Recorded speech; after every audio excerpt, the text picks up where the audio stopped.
Scales last time. So what we'll do today is we'll quickly repeat scales, then talk about axes, and then I will give you an example of a little bit of more complex D3 example where we have not only an array but an object-based data structure, how we deal with this and how we do some sorting and some, like this is going to be more like of a real-life bar chart example.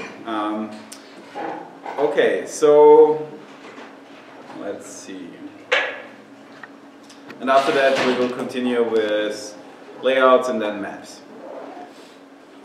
So we talked about scales, and the problem with scales was that the data sets that we plotted before that actually typically had data that nicely matched the pixel coordinates. But if we have a data set like here where we have 0.3, 0.01, 1.5, if we plot this in pixels we can't really see what is going on here anymore. So the idea was that instead of plotting this directly, we create a function. And that function is a scale function. So, and in this case we're creating the scale function manually. We are simply returning the input multiplied by 500. And we are here, instead of plotting the width based on just the data, we're plotting it based on the scale function. And then suddenly we get a much better result.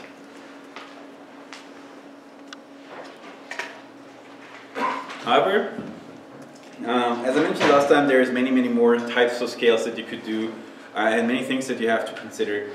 So you could have logarithmic scales, power scales, discrete scales, and so on. And we could scale to color. We could one might want to scale in a way that is nice for axes.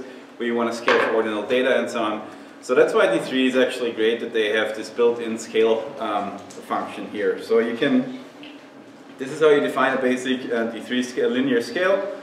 You simply call d3.scale.linear, set a domain, and the domain is essentially the range of the data. And since this is a bar chart, we definitely want to start at 0, not at the minimum of the data. And the other end, like the maximum of the data, defines the end of our domain. We could also put another value here that we know is bigger than our data set.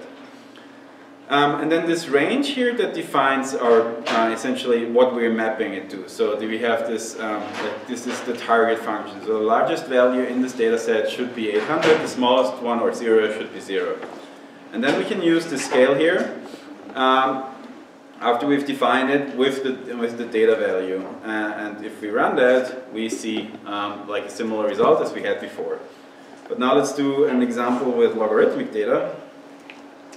So instead of this, we'll do this here. And then we will change the data slightly to do something that is interesting in terms of logarithms.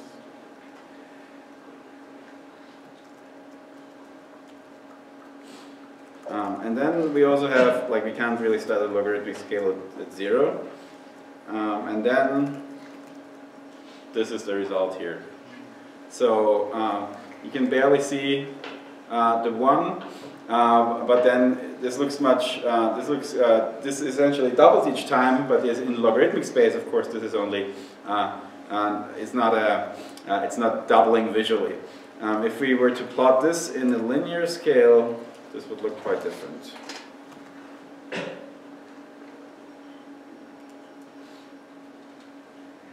And it's a little too big here, so we need to adjust it. So here we go. And let's do that with logarithmic again.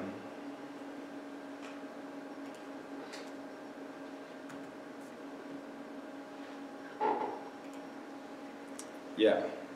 So that's the basic idea of logarithmic scales. You can do power scales, you can do logarithmic scales to any base. By default it goes to base 10.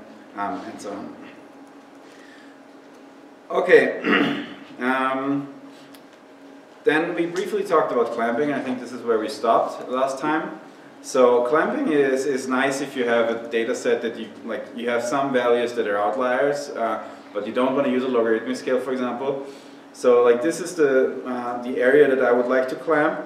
And if I just run this here, we can see that this actually exceeds my designated space because the data is too big. So I could use this clamp function here. Could set clamp to 2, And in this case, we would simply get this cut off. Of course, this is dangerous because you're actually not representing the data itself anymore. So you have to, like typically what you would do, you combine this clamping with the symbol that this axis is, or that this bar is broken. So then you can tell people, okay, this is larger than what you see here. But just so you know that this kind of functionality is there. And then we started, I think we still did that with a color scale. So here, what we do here is we, instead of defining like just a 2-point scale, we actually define a 3-point domain from the minimum of the data to 0 to the maximum of the data, and then we map 3 data points to it, from dark red to gray to blue. And this, here we do just the math to calculate the position of the bars properly, and here is where we actually call the scale. So, and this is what that looks like. Okay, and this was very convenient. Like if we need to do this color manipulation manually, this would be quite a bit of work. And you can do this. You can have multiple points here and so on. So, but typically, like this seems to be for this kind of data where you have negative and positive values, like having a neutral 0 value and one color for the negative and another color for the positive is probably a good choice. Notice that I didn't pick red and green. We'll talk more about why I did do that in the perception and color lectures. And well, briefly, the reason is that many people are red-green blind. Okay, so axes. Axes work really like one of the things that we didn't do a lot up to this point is labeling. And of course, in visualization, like if I show you this chart, this could be anything. Like you don't really know what it is.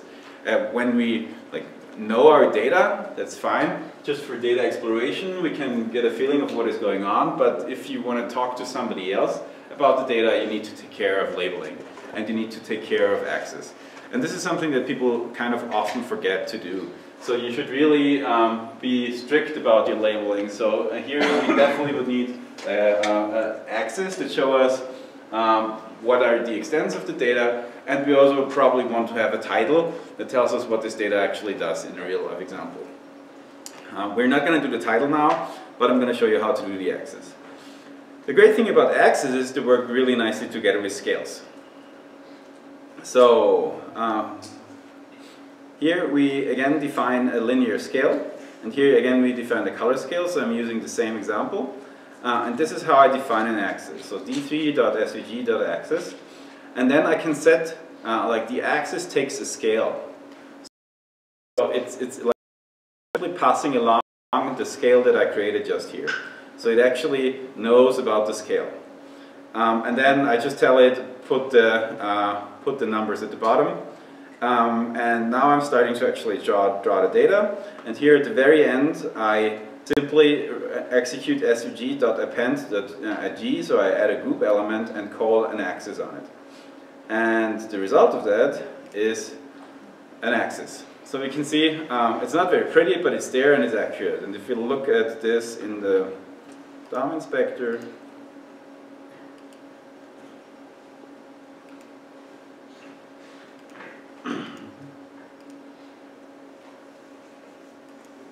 so we can see we have all of these rectangles here, and then here at the bottom we have our axis and the individual ticks that D3 actually creates for us. So all of this SVG code is automatically created by D3 based on what we've given it.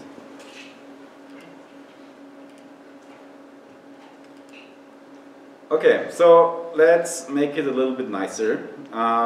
So first what we do is we give it a class, and then we will style this class. So we have the axis path and the axis line. We simply define a certain stroke width.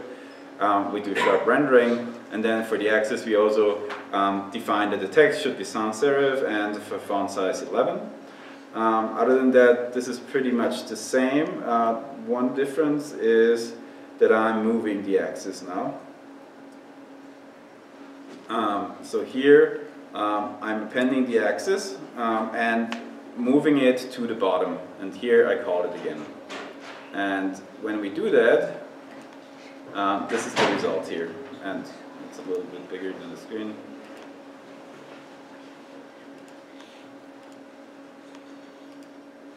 So this is the result of that, and that is a pretty decent looking bar chart already. So we can clearly see the range of the values, the axis is nicely formatted, it doesn't overlap, and that was pretty cheap to do. Any question about axis? So you can of course also do use axis to do color legends, but you will have to draw the colors yourself. I guess that's the most important thing, and then you can of course orient the axis in any way you need based on the scales, but it's pretty simple and pretty straightforward to use. And of course you can start hacking the axis if you have something specific going on. So next I want to do this like one longer example, well, where I'll demonstrate a couple of concepts that we haven't really talked about. So first, how do we access data and objects? With these three, how do we sort data? So like, I'll show you the chart that we want to create.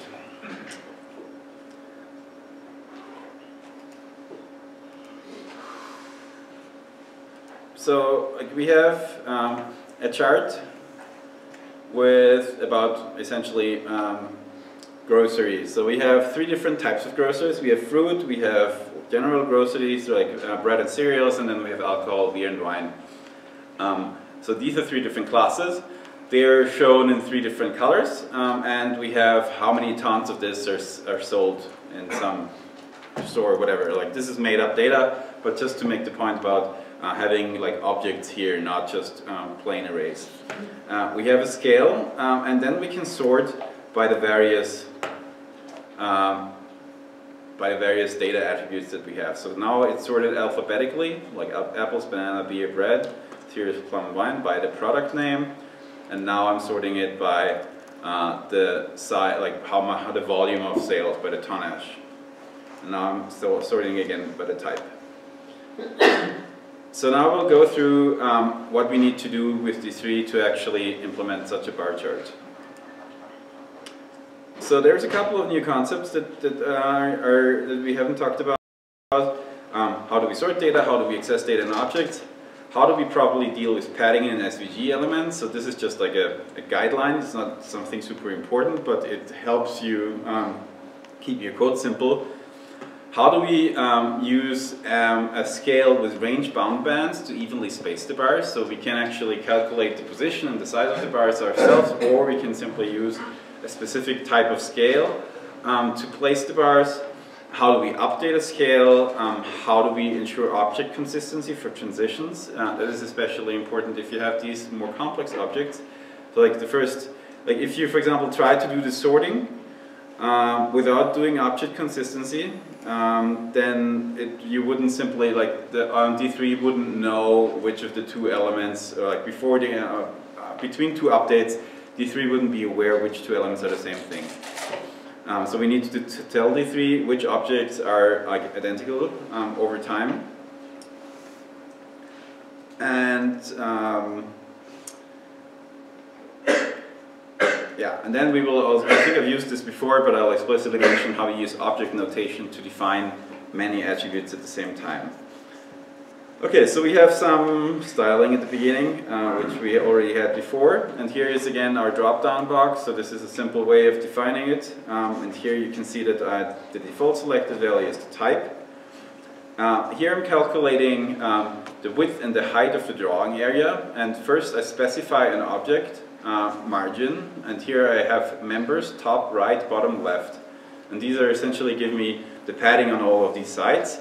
And I calculate the width of the chart of the actual drawing area. So I'm assuming the SVG itself has, my drawing area is 800 by 500, and the SVG itself is 800 by 500, but I don't want to draw in these margins.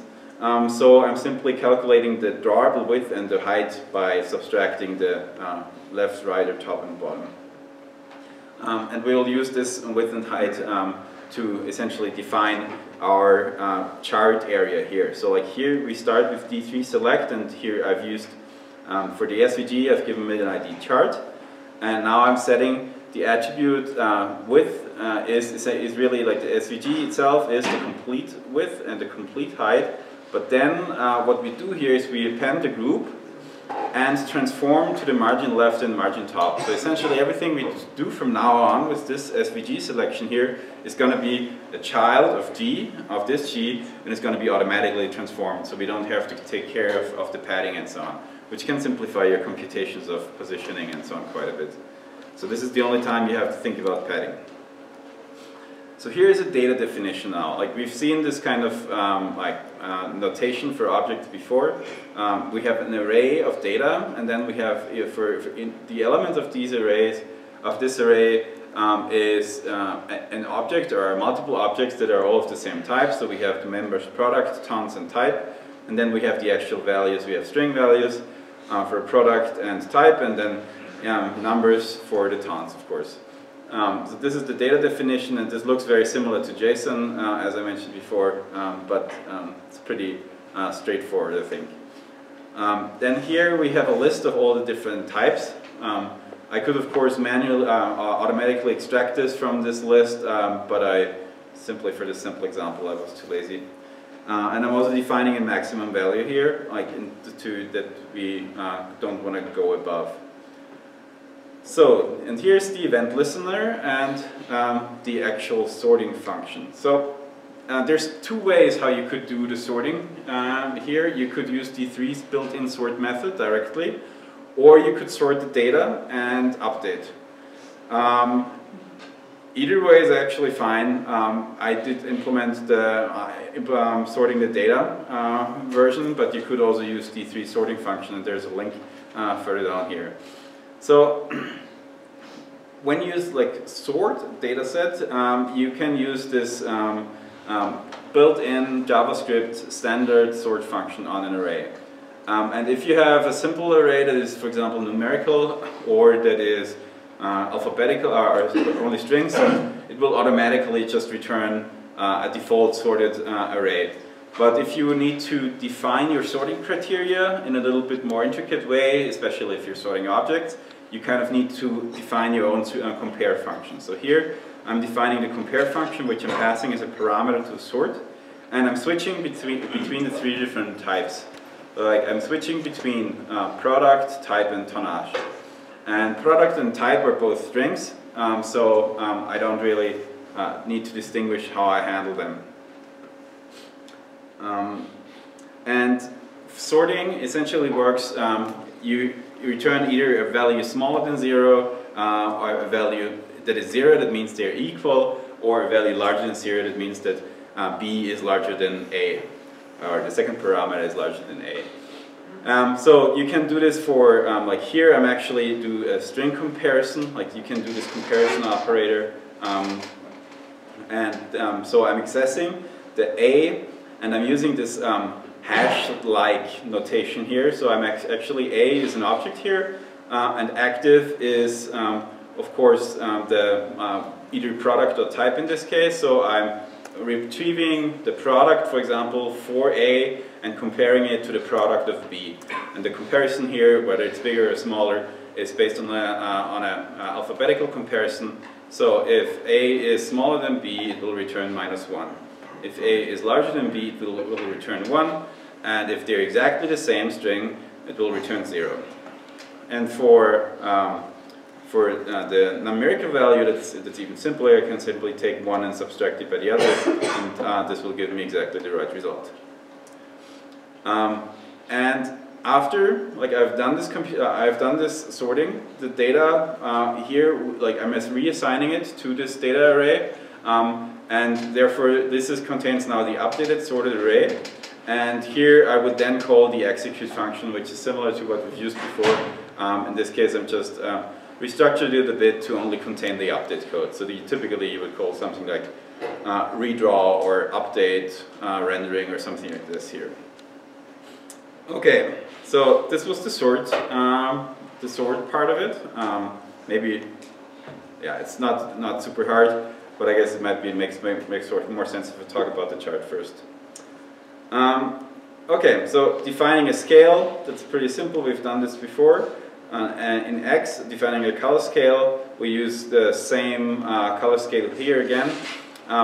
One thing that I'm doing here is I'm using a library of colors, like Color Brewer. So there is, like here I'm including, this is Color Brewer is a website that contains really good color scales. And there is like this D3 file, or hosted by D3. It's just a JavaScript file that contains arrays of those colors, and it's just a very convenient way to use these good color scales. So I'm including the color scales here in JavaScript. There's also a CSS version of that,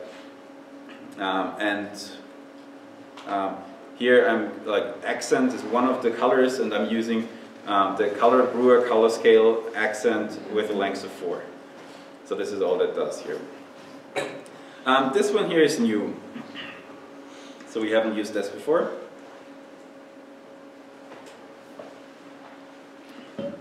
So we create an ordinal scale with range-bound bands. The idea of range-bound bands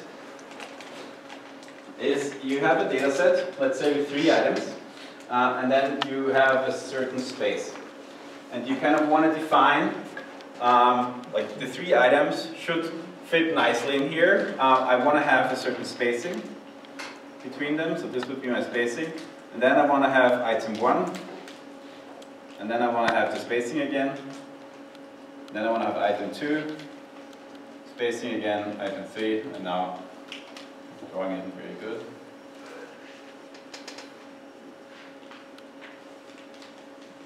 Then we have the spacing again.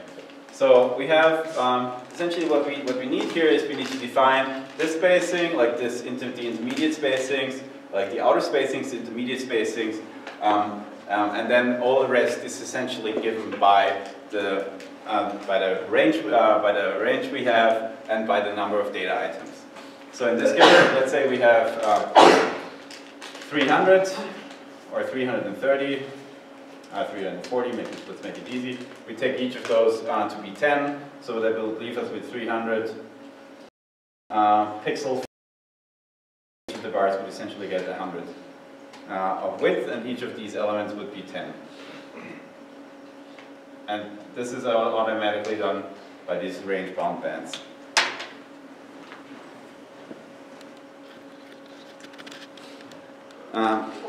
And yeah, so what I'm telling it here is essentially just do the range-bound bands between 0 and height, and this is an additional spacing parameter, like the spacing parameter, and you can put in like multiple spacing parameters here, and we can play around with this later. Okay, here I'm defining the axis. And again, exactly the same thing as before. And appending the axis, I'm actually doing this now at the beginning, moving it to the bottom. And now this is the execute function. And the execute function here is called either by the update from the sort. So everything can be, here is already outside of this function. So like for example, if I did any of this initialization in this function here, it would be done multiple times. But if this doesn't change, I actually don't need to do that. So I'm actually just doing the parts that can actually change in this execute function, so we can react properly to updates. This is how you update a Y-scale. So the Y-scale is the range-bound scale, but you can update any scale like this. Essentially, you just update the domain here. So it's pretty simple. And of course, if we enter this for the first time, I'm initializing the Y-scale here, and I'm returning here the product name. So essentially, this will give us a list, and will give us the product names are unique. So we will have essentially one item for each, one category for each of these items. And this will actually create this part here.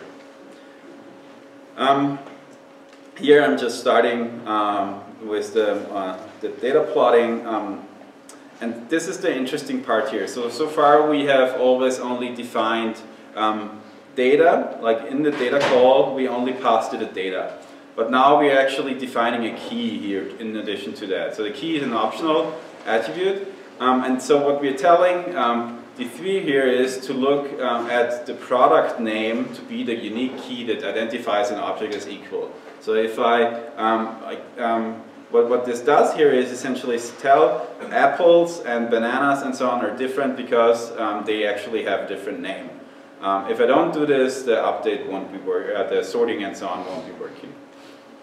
So here, this is how you can define which objects are constant across updates. Yeah, so here we start drawing the bars. We create a group for the bars as we have done in an earlier example, and translate it, transform it. We are actually using the Y scale, like these range bound bands, to position it. And all we need to do is give the Y scale the name of the product, and it will actually give us the correct position in Y. So what we're doing here is just translating a group, and now we are adding the text in the rectangle here.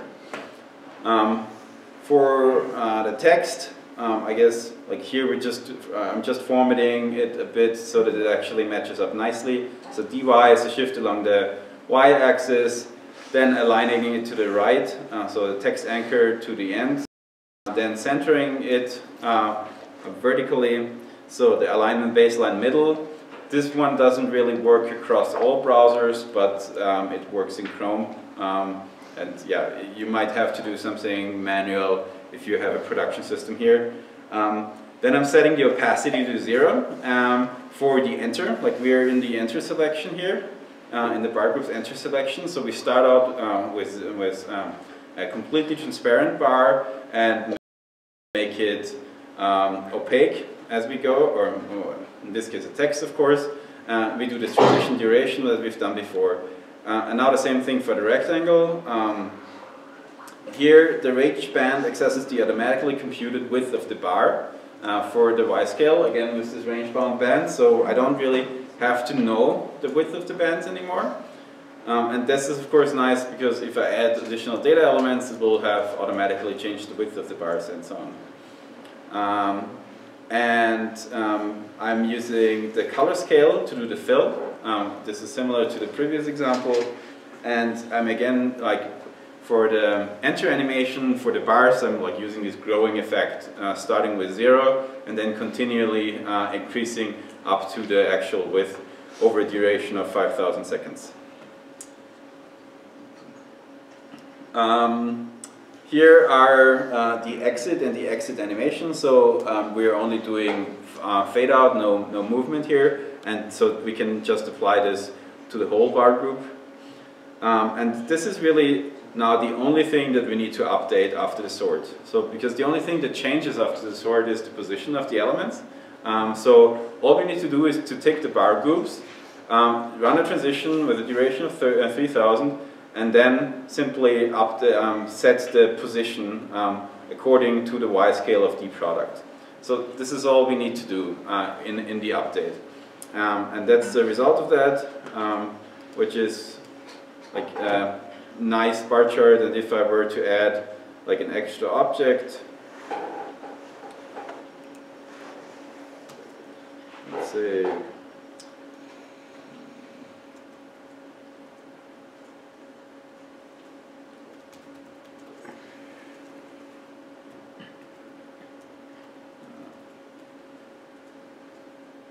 definitely spelled wrong.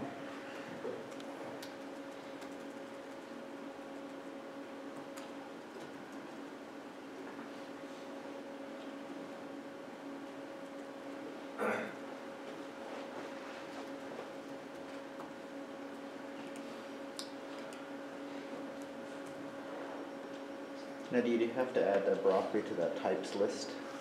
No. Oh, yes. You're right. Thanks. It's a vegetable. Yeah. You're right. And I shouldn't have been lazy. Yeah.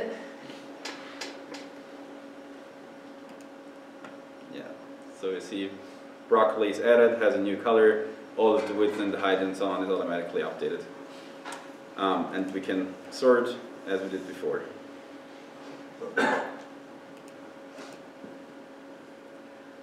So I guess this was a little much to explain, but the purpose of this example is really that you have something that you can go back to and look at for like if you're doing it, if you're working on the project and so on.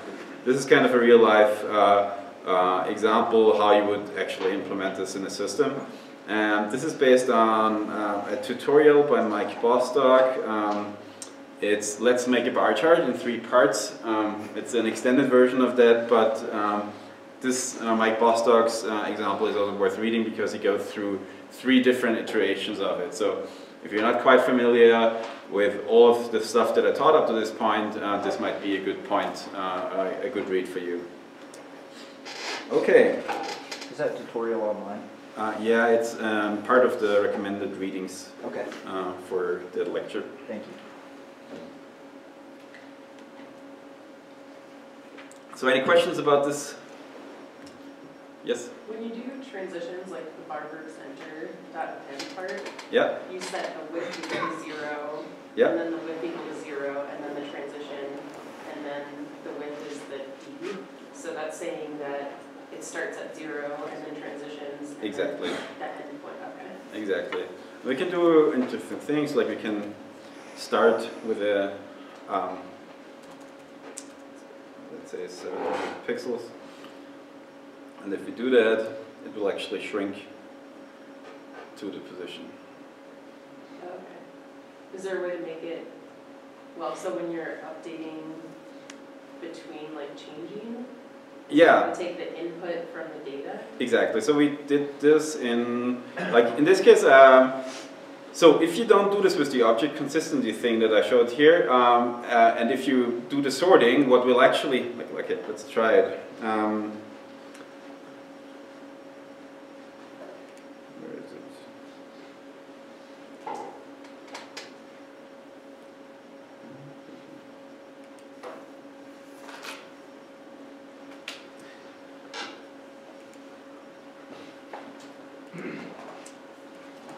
So if I were to remove this here, I'm not sure whether this is going to work immediately, but what will happen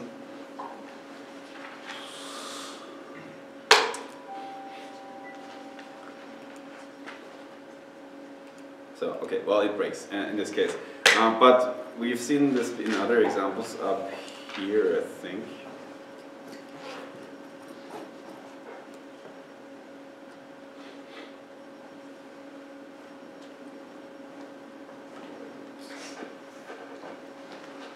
So this example here. So I can simply add, like, no, this is the example without animation. This should be now the example with the animation. So here I'm starting from 0 in the first step, but when I'm updating the data, it actually changes things around. Why I'm not, like, this is good if your data really changes, but let's say if you, like, this looks nice in this case because the bars, you don't have any association with this bar. If this were, for example, apples and this were bananas and you would resort them, you don't want to use this, like, the first bar grows suddenly, but you actually want to see it move around. So you want to keep track of the apple bar. If you were, for example, to switch between years, the yield of different years, for example, then this would be like, if this always, the first bar always stays the apple, that would be the animation that you would go for. But if you just change the sorting, you kind of want to have this movement.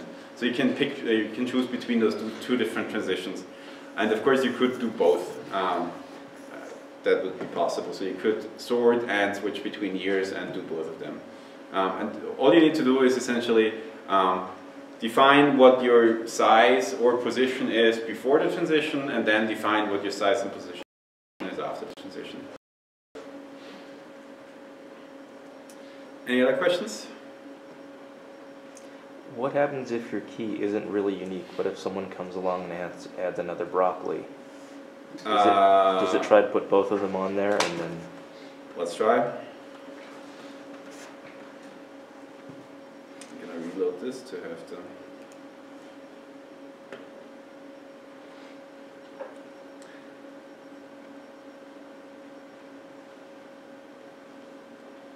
lot of scrolling here. So let's add a second line.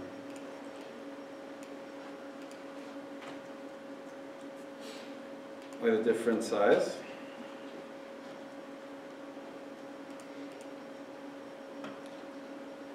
Yeah, so you wouldn't see that here. You kind of need a unique key. Because it is like the Y position is defined based on the string here. So you need to, for this you really need to pick a unique key. So it's only going to pick the first one it comes across. I think so. Okay. Any other questions? Good. So we have 40 minutes left. I have a design critique, but I also want to go over the stuff that you need for the next homework. So maybe I'll go for the code stuff first. And then we'll see whether we still have the donut time.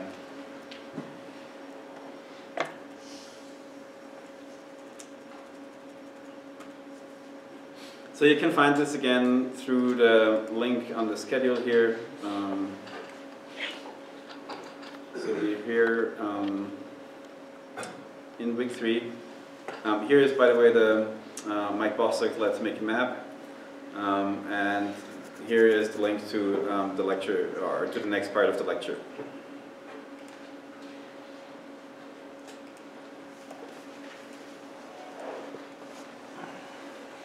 Okay, so far we've drawn exclusively, or almost exclusively, bar charts with some line charts. This has 2 reasons. A, bar charts are easy to draw, and they give good examples and simple examples.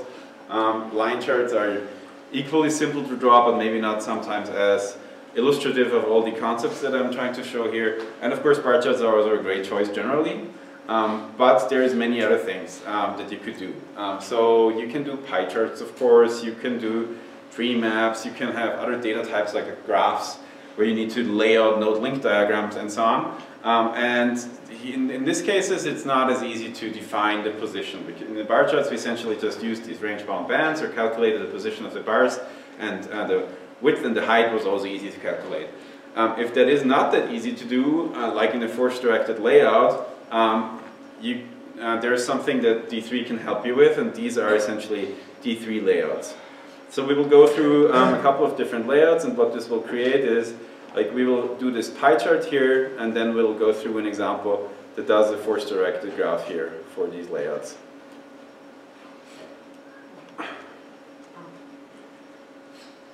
And this is surprisingly simple. You wouldn't believe it with the D3 layouts. And we will also go we'll talk a little bit about reading data from files, which we will need in the rest of this lecture quite a bit. So here is some data about operating systems on smartphones, and you can see Android has a gigantic share, and the only real competition is iOS. And then you have BlackBerry with 2.6% and other OSs with 0.3%. So which is actually too small to actually show up in a pie chart. Okay, so what D3 layouts do is they essentially don't really draw something for you. They essentially take your data and transform it in a specific way and give back new data. So if you do a D3 pie layout, it won't draw any wedges for you. It will actually just calculate the angles that you have between these parts for you, and then you can use these angles and some other D3 functions to draw the actual pie charts. And this is true for all of the layouts. So layouts take data, transform it, and give you back data that you then can use to draw something smart yourself. Of course, those are created in a way that they work nicely with each other. For example, here we're using the arc function, D3's arc function, and they of course work nicely with the D3, the data that is output by D3's layout function here. So we have this object notation for smartphone operating systems, and here we are just setting the radius of our bar chart, which is essentially the minimum of the width and the height here. I am positioning this at the center, so we're drawing this pie chart based from the center. I'm using again a color brewer scale to color the wedges. And this here is an interesting piece, the arc function. The arc function is used for drawing arcs with an inner and an outer radius. So like here we're using an outer radius, which is the radius -10, and an inner radius of 0. So you can see that this is the bar chart that this results in. But if I actually change this arc function to, let's say, an inner radius of 100, instead of a pie chart, I suddenly have a donut chart. And if I change I can of course change the outer radius accordingly, and so on. So this is pretty convenient. And in this case, actually, the donut chart probably even works better than the pie chart itself, because you can see here in the pie chart, the labels get a bit tricky to read here, and I actually had to not plot other, like remove the text label of other, because it simply would occlude all of the BlackBerry and the Windows phone operating systems here. So, but if you use the donut chart, you kind of move this a little bit further outside, and of course you could move the labels further outside themselves, but here they're still centered nicely and you have this better spacing. So the donut chart, I think, works a little better here. Okay, so this is just the arc function that does the actual drawing. We will use this later when we actually draw this, and here is where we create the layout. So this, like here, we just call d3.layout, and all of the layouts are of course in this namespace d3 layout pi, and then we give it a value, and the value is here we just define, like we're gonna pass the whole array of all like this whole array in, but we again, since we're not using just a primitive array, we again need to define which one it should actually take, which data element of this object it should actually take to calculate the angles. And of course, this is the share, not the name of the operating system. So this is similar to what we did before. We can also modify the start angle here. So we could say set a start angle, like by default it's a full circle what the pie layout creates, but I could modify the angles, and the result would be that we have this half donut chart here. Like we can simply, you can play around with these parameters. This is given in radians, so it's convenient. So it's pi. You can say minus pi divided by 2 is like the start angle on the left side, and pi divided by 2 is the end angle. So if I change this to 0, I will only get a wedge, and so on. So like all of this is possible, and this is what makes these layouts nice, because you can simply play with them. Well, I'll actually go back to the old one. Okay, so here is where the interesting part actually happens. Here I'm mapping the data to, like I'm transforming the data from the input to this enhanced output in which I hold in this pi data object, and I'm logging this, and let's take a look at what this looks like to better understand what the idea or what the pi layout actually does.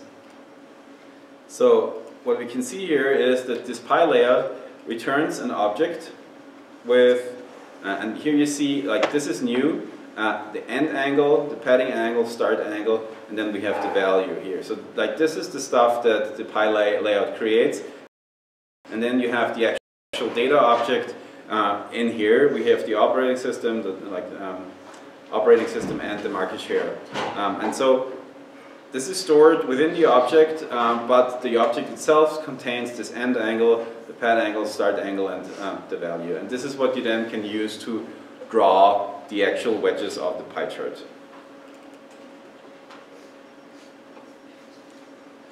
So is this clear? Any questions about this? Okay. And also what this, the next step would be to create the actual arc. And the arc is, like, we use this arc function that we played around with up here with the various parameters. And we use the arc functions to create an SVG path for us. And the SVG path looks like this, and we've seen this before. This is like this D attribute of the SVG path, and like this is not really human readable, but just so you know, like what this actually creates, and this is then what SVG understands. Okay, so here I am just creating a new group with the class arc, and now here I'm appending the path, and I'm just like setting it, like I'm passing it the arc function, and the arc function is mapped to the data and will return essentially this path that I just showed you and set it to the D attribute, which actually draws the SVG element itself. And then here I'm just setting the color based on the color scale on this categorical value operating system. For the text, all we need to do is put it somewhere sensible, and there is a nice feature of the arc function. So if you have an arc, you can actually ask for a centroid, and this will calculate the centroid, and this, like, we are translating the text to this point, and therefore our text label is exactly in the middle between those two edges out here. This is just some fine-tuning to place it really in the middle, and then here we're setting the actual text. So this is pretty simple. Just to repeat, the core idea is that you have two different things. You have like the layer generator function, which is in this case the pi. You pass it the data, it creates derived data, which you then use to plot the data. And in this case, you're using the arc function to plot the data, because of course the shapes of a pie chart are not that easy to draw. So this is comparatively easy. You don't have to do a single circle, you don't have to care about wedges or angles or anything like that yourself, all abstracted away by the D3 library. But I think this is a nice example that illustrates the basic concept of layouts. Okay. So any questions about the pi before we go to a graph? Yeah. Let's say every one of your labels was too large and you had to try to do some sort of call out. Would that be just a nightmare, or is there any sort of... You could, what I would do if all of my labels are too large, I would position them probably outside. Just make them... Yeah, moved outside. Then you would have to do the positioning manually, which is not as easy. Or you could simply do interactive labeling only, so that you give a tooltip. Highlights. Yes, so I guess the best solution would probably be that you define a minimum angle. Let's say if anything that is larger than 10 degrees or something like that, or smaller than 10 degrees doesn't get a label by default, only gets a label when you hover over it. Okay. That would be kind of my solution to that. Just a note that pie charts, like I'm showing how to draw a pie chart here, but generally pie charts are really not very efficient for visual encoding. Like they show this part of whole relationship, and for that they're okay. But I'll show you a couple of examples where you can't really see differences between the wedges in pie charts. So most of the time there is a better encoding than a pie chart. I would say 99% of the time. So you probably shouldn't use pie charts in your projects, for example. Okay. So next we will talk about a completely different form of data, and we will actually talk about all the different forms of data next Thursday. But I kind of need to give a brief introduction into what a graph is. I guess everybody has an intuitive understanding of a graph. So a graph is essentially expresses relationships. So we have some entities, which could be students, and then we have relationships between them. So these two guys know each other, these two guys know each other, and these two guys also know each other. So like we have a completely connected graph here. There's many different ways of representing a graph. what I'm showing you here is a node link diagram. And I'll stick to the node link diagram for today. So we draw like the nodes as circles or any other shapes, and we draw the edges connecting these nodes as lines. So this is kind of the very intuitive way of visualizing a graph. It has some drawbacks. We will talk about this in the graph lecture. There is, for example, you can visualize graphs in matrices, or you can do some smart things about these layouts and so on. But here, for the purpose of today, all you need to know is that we have nodes, we have links between them, and we kind of want to position them somewhere in the layout. And the one thing that is obvious here is these nodes, they don't have like an inherent position. If I have a scatter plot and I have an x and an y axis, I could simply know exactly where to put these points. But what in a node link layout, I kind of have the freedom to choose the position of my nodes. And this is, of course, both great and a problem, because actually finding a good layout, finding good positions for these nodes is a challenging thing. So we will talk about this in detail. One of the options of doing this is a force-directed layout. And so conceptually, what a force-directed layout does is it's a physics simulation. So you have each of these little nodes has essentially a repelling force. So they kind of conceptually they repel each other. But what holds them together are springs. So when there is an edge, they are pulled together because they act as springs, but generally those nodes repel each other. So in this case, this would probably, after a couple of iterations, this would result in this kind of layout, because the two outliers here, they would repel each other as much as possible, and therefore they would be as far away as possible, and what's holding them together are these springs. So it's the principal idea, I think, is clear. What typically people also do is they add a central source of gravity in practical implementation. So I say this is the center of my chart, and this attracts all of the nodes in addition to that. And that is important because otherwise it could happen that your nodes simply float off. And if you have disconnected parts of your graph, they would also definitely float off because they're repelling each other, so you wouldn't see them on the canvas. So in practice, you kind of need this gravitational force in addition to keep things in the visible space. And this spring, repelling force, and gravity, they are there's algorithms that are implemented like this, but if D3 does it a little bit different. They have they optimize for weak geometric constraints, which is more efficient, but just for the purpose of understanding what is going on, this model is still valid. Okay, my computer highlight is. There you go.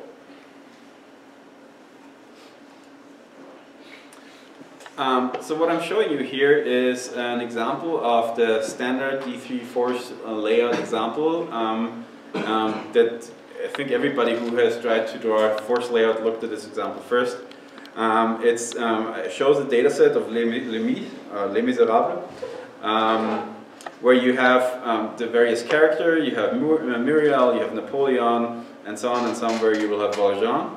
And then you would have links between them if they appear together in the musical, if they had a shared scene. And this is how this data is stored. This is a typical way of storing graph data. We start with a list of nodes.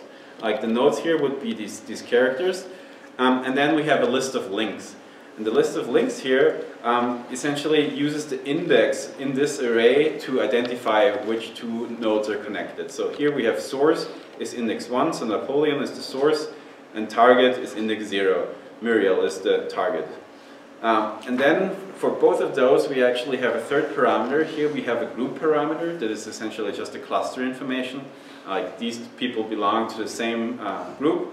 And then here we have a value, so how often do they appear together. So if the value is high, you could argue that, that those two people are more connected. So here we essentially have a weighted graph. And the actual JSON file is of course a little bit larger. You can see all of the different characters here and all of the different nodes. It's still manageable in size, but it's a bit larger. And so here this is stored in JSON format in a separate file, and so that's why we also will go through how we load a file in this example. Okay. So for loading this file, we will use D3's XML HTTP request module, specifically the JSON module. And two things are important to note about this. This one, essentially what this does is it reads this JSON file and makes it available as an object in JavaScript. So this is a super easy mapping for us. We don't have to care about anything at all, and that's why JSON is very convenient often. The second thing we have to care about is that this is an asynchronous function. So the data loading actually happens asynchronously. That means that we have to take care of not assuming that we have loaded the data after we call the function, but actually only execute our code in the callback function when we know that this is completed. And you have seen this in homework 2. This was part of the stuff that we gave out, so this was taken care of for you. So you had like this function, and if you implement something outside of this function, you don't have access to the data because it might not be loaded yet. The benefit of doing this asynchronously is, of course, that you can continue loading the data, loading something else on the page, and your user interface stays responsive. So you can still click and so on. So you have all the benefits of multi-threading. Yeah, so one thing that I didn't mention about the force layout, conceptually, like this is a system that works, like we need to somehow initialize these points, and then we need time to update this, the forces. Essentially, this is an iterative process. So like we compute the forces between all of the nodes, and then we adjust the network a bit and see in the next step how much has changed and so on. So like we go through many different iterations, and at the end we will arrive hopefully at some stable solution. And this is also why this, if we open this up in a new page, so you can actually see this. So you can see that like we start at some random point, or I guess in this case it's the origin here, and this floats in and iterates and then finds a stable state at some point. So I'll do this again. We'll be able to play with this a bit. And of course this is called, this is implemented as ticks. Like this is a concept that is valid for many types of simulations. The ticks is simply like a one-time event. You can see now this has completely stopped. And this is because D3, the D3 layout actually has a cooldown, like it measures if there is still something going on with the network, and stops to do these updates if there is no more significant changes, which is of course nice because then we don't continue burning our CPU. But if I start to interact with it, it suddenly springs to life again. So I only changed a little bit down here, and you can see it's actually impacting the network quite a bit. Yeah, and you'll see it again starts to like stabilize, and now it has cooled down and it doesn't do anything. Okay, so I guess the intuition for this is a question about the concept of Spring layouts. Okay, if not, let's start looking at how we do this. This is just a color scale. And here we actually initialize the force layout. And as you could imagine, you can heavily parameterize this. So we have things like charge, link, distance, friction, gravity, and so on. I encourage you to play around with this. We will do a couple of experiments here, but you can, and there's other parameters that you can use. This will always depend very much on your data set. So these parameters work nicely for this one data set, but for a larger data set or for a differently connected data set, you might have to adjust these parameters. And there's more, so I've just picked a couple of which I think are the most important ones. So let's start with the charge. The charge is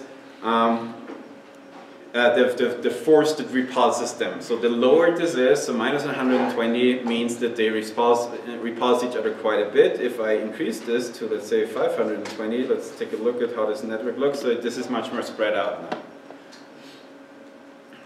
And if we set this to a low value, like 20, we'll see that this is much more compact. And if we set this to like a positive value, we'll see that this essentially collapses into a single point.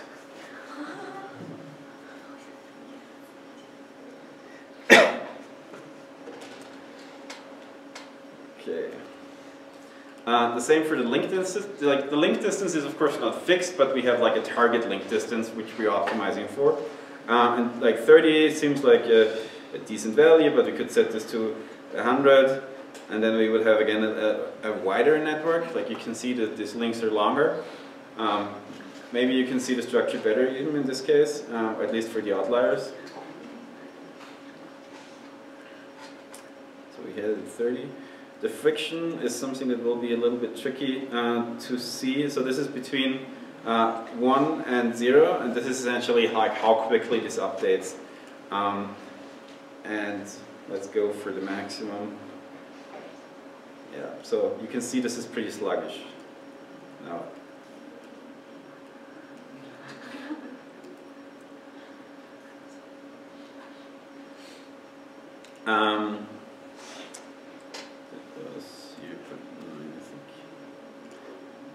And then gravity is, like I mentioned, the central point to keep those points in here. And if I change gravity, let's just take a look for reference. This is the network as we expected. And if we change the gravity to, let's say, something very high, this will cluster around the center of gravity. And if we set the gravity to something very low, you can actually see that now we don't have a gravity anymore. And this actually, what happens here is this floats off the page because of that. And I can actually shoot it off the page because we don't have this gravity anymore. So also what's nice to see is like if we have like a low gravity is typically fine. I also have prepared a file that doesn't have any links.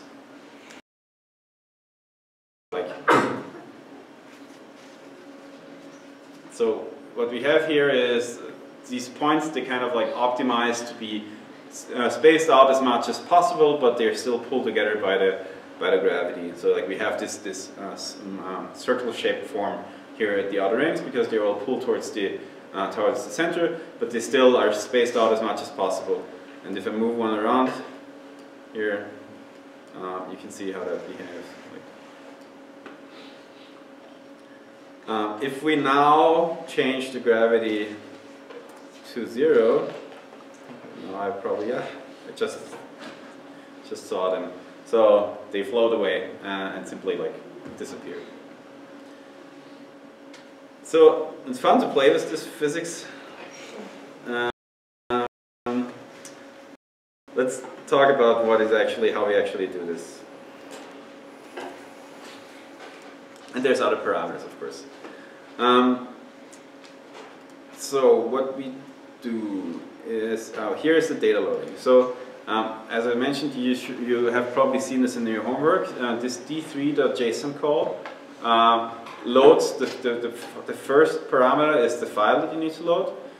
In this case, it's this miserable.json. And then the second parameter is a callback function. And here I'm defining like an anonymous callback function, so I'm like directly down here I'm starting to do the implementation. So once this has completed, the data loading has completed, and this is actually available. The function here will be executed, and it has two parameters, like one error parameter and one graph parameter. And the graph parameter contains the object loaded here. So of course graph here is an arbitrary name. but for this data set it makes sense. Okay. So here we just check if the data loading was successful, we throw an error, but if it was successful, we actually start using this force layout that we have initialized up here. So here we just have set the parameters, so we have just parameterized the function, how we do this layout, and remember, layouts take data and transform the data so that you can use it to create, like, to position any visual elements yourself. So the force layout takes two things. It takes a list of nodes and it takes a list of links. And the graph, like as we've seen in this in the JSON data structure up here, it's separated. Like here we have the first entry of this is nodes. The second entry is links. So we have like this ideal match. We have a list of nodes and a list of links. So this is what we're providing to the first layout, and now then we run start, the first computation. And this only initializes the layout. So you will get something back from here now, but you will not actually get the final layout as I mentioned before. And now we can start adding the links. So here we enter lines for the links. We set it to class link, and what we're doing here is we are setting the length, strengths, the stroke width based on this value. Like we had, if you remember, we had like the strength of the links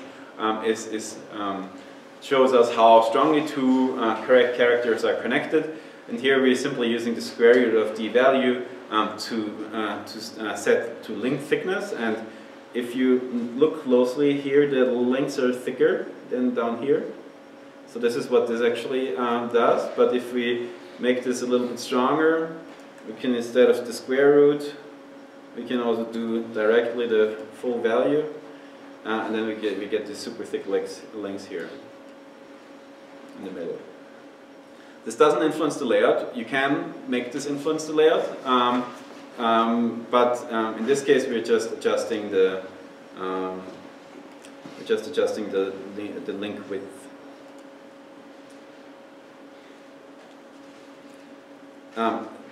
So notice that the link here isn't positioned. We only define, okay, add this link, but we don't tell SVG where it is, how long it is, and so on. And the same is true for the nodes. So we add a node, and we add, all we do here is map the data of the nodes to all of the nodes, enter them, but they're not positioned. And so here we use a group. In this case, you can just add circles directly. The reason I'm using a group is because I also want to add a label later, but we'll talk about the label later, at a later point. So here I'm taking this node group and appending the circle. Here I'm setting the radius, and of course I could set the radius data driven, like I could say how important this person is by some graph measure, and I could set the radius according to that. But here we're using a constant radius. We're using this color according to the group, and we're using the color scale that we defined. And this one here, this call.force.drag makes the nodes draggable. So if I turn those off, it will actually just be static layouts, and I won't be able to interact with it, which, depending on what you want to do, can be good or not. So we'll come back to this section here later, and now this is really where it gets interesting. This force on tick, this force, like we've seen these these are essentially event listeners, and we have seen this for on mouse over, on click, and so on. But the force one implements 3 different events. They are start, end, and tick. The one that you really need is the tick one, and this essentially does this looping, this continuous iteration. And so this is why we actually start setting the positions in here. So what we do here is we take the links and we set the x position. Like if you remember, lines are defined by an x1, y1, x2, and y2. So what we're doing here is we're taking the data and setting the positions according to the data that was returned by the force layout. So with every tick, we're updating the position of the links, and down here, with every tick, we're updating the position of the nodes. And that is basically all you need to do, and then you get this fancy force-directed layout here. So one little thing that I didn't mention yet and that I have prepared here is if we want to label the graph, we can do that by just adding, for example, here a text field.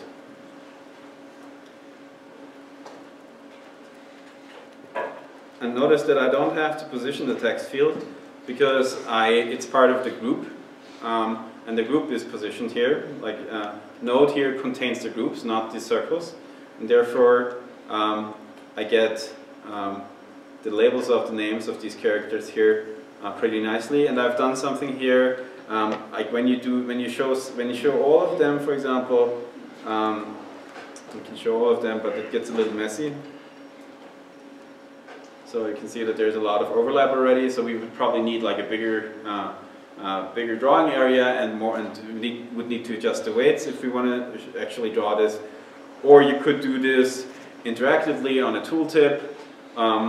Or what I did here is I simply only draw the labels for a certain subset. So for the second group, which is the most important group. So I'm only showing it for the core characters here. Still some overlap, but it's manageable. Okay, any questions about the force layout? And you'll find examples for that, and you should definitely read the documentations, play with the various parameters. It's not only fun, but you learn something. Great, so we have 6 minutes left. I will briefly talk about maps, and if I don't finish it, we will continue next time. In your homework that is coming out today, you will do 3 things. You will create the force layout, you will create a map, and you will create a bar chart. And the data set is about college football, Pac-12 teams that play each other.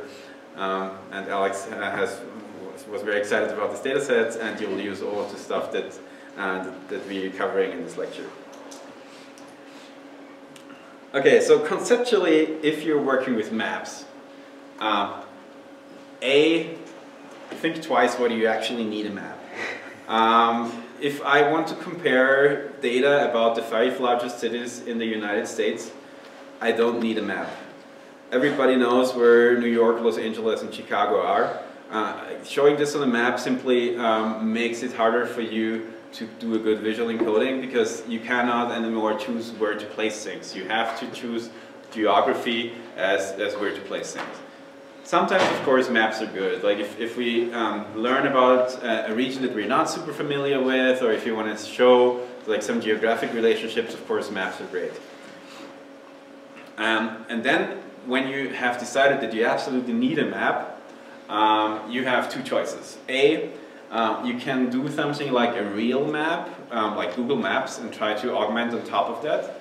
Or you can do what I like to call data maps. So you just want to show some data about the states. Like a typical example would be election maps. But if you want to visualize data about restaurants based on Yelp, you won't be happy with this very abstract maps. You would rather use something like Google Maps as your base layer. So both of those things are possible, and you can do D3 on top of Google Maps. So these points are actually drawn on top of Google Maps here with D3, and you can see everything works as expected. But the one thing, and you can also do this with OpenStreetMap, but the one thing that you need to note is that if you decide to do this, you will not be mainly working with D3 or something like this, but you will mainly be working with the Map API. So you will just have to take a look at the Map API, and they provide methods to draw both vector graphics and typically also pixel graphics on top of them. So like, if you want to do a Google map in your project, that's fine for us. Just be aware that it's not necessarily like D3 is not going to be the most helpful for you here. The opposite is of course true for data maps. So like, if you want to do this abstract representation of data, D3 is exceptionally good for that. This is what we will cover now in the lecture, and we won't be speaking in much detail about these vendor-specific APIs. So the maps in D3, or the whole geo things in D3, are based on a GeoJSON format or the TopoJSON variety of GeoJSON. So what GeoJSON does, it essentially contains polygons that describe shapes that we can match to some geographic feature. So if you have a state outline, what this would contain would be like a single point for every time like you need a point along your SVG path. And this is, again, everything here is SVG path. Here is a simple example of the GeoJSON format, and this is actually from the data that the rest of these examples down here use. So, and this is like standardized notation here. Like you have this type, feature collection, and then you have these features. Then you have a feature, then you have an identifier, then you have a property. In this case, we have the name Alabama. So this is the shape of Alabama.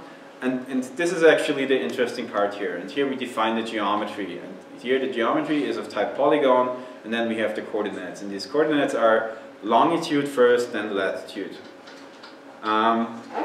And yeah, so you get those long, oops.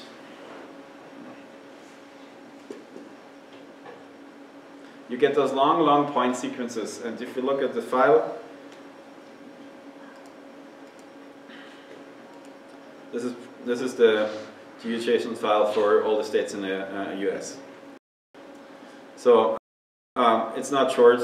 And the thing is that you, if you work with these GeoJSON files, you can find them on the internet. Sometimes you have to simplify them. So it depends on what kind of scale you want to show them at. Like if you only want to show a tiny thumbnail of the US, you don't need to use a 5 megabyte file. But if you want to zoom in deeply, you kind of need to find a good GeoJSON file. And on the D3 page, there's also this tutorial, and I think I also linked this as recommended readings. It's called Let's Make a Map, and it contains like pointers to various sources for GeoJSON files and methods how you can simplify these shapes and so on. The TopoJSON variety is very similar to GeoJSON. It's based on the same standards, but the one thing it does, so GeoJSON, like if it has two adjacent things, that it will actually like store them completely as independent geometries. So like it will contain this edge here twice. What TopoJSON does is that it's a little smarter, and it will just contain this one edge once, which is of course more efficient in terms of storage, and you can do a couple of nice things on top of it. I think the majority of data files you find are still GeoJSON though. Okay, so these polygons, you can simply load them, and D3 has this nice geo library, and you can run d3.geo.path. And this is the very minimal example here. We're loading this JSON file. I'm executing SVG select all data JSON features, and then I append the path. And all I need to do really here is calling this path function on the data. Then we get this map. And everything else about maps will be the first part of the next lecture. So have a good weekend.